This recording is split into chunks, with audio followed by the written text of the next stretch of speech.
Qui a cru à ce qui nous était annoncé? Qui a reconnu le bras de l'Éternel? Il s'est élevé devant lui comme une faible plante, comme un rejeton qui sort d'une terre desséchée. Il n'avait ni beauté ni éclat pour attirer nos regards, et son aspect n'avait rien pour nous plaire.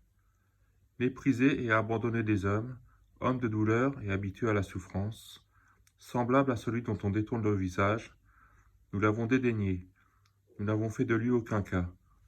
Cependant, ce sont nos souffrances qu'il a portées, c'est de nos douleurs qu'il s'est chargé, et nous l'avons considéré comme puni, frappé de Dieu et humilié. Mais il était blessé pour nos péchés, brisé pour nos iniquités. Le châtiment qui nous donne la paix est tombé sur lui, et c'est par ses meurtrissures que nous sommes guéris. Nous étions tous errants comme des brebis, chacun suivait sa propre voie, et l'Éternel a fait retomber sur lui l'iniquité de nous tous. Il a été maltraité et opprimé, il n'a point ouvert la bouche. Semblable à un agneau qu'on mène à la boucherie, à une brebis muette devant ceux qui l'attendent. Il n'a point ouvert la bouche. Il a été enlevé par l'angoisse et le châtiment. Et parmi ceux de sa génération, qui a cru qu'il était retranché de la terre des vivants et frappé pour les péchés de mon peuple?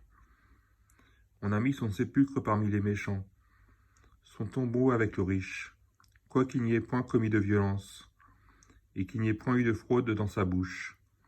Il a plu à l'Éternel de le briser par la souffrance.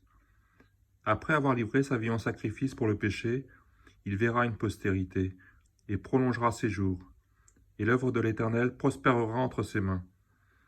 À cause du travail de son âme, il rassasiera ses regards. Par sa connaissance, mon serviteur juste justifiera beaucoup d'hommes, et il se chargera de leurs iniquités. C'est pourquoi je lui donnerai sa part avec les grands. Il partagera le butin avec les puissants, parce qu'il s'est livré lui-même à la mort, et qu'il a été mis au nombre des malfaiteurs. Parce qu'il a porté les péchés de beaucoup d'hommes, et qu'il a intercédé pour les coupables.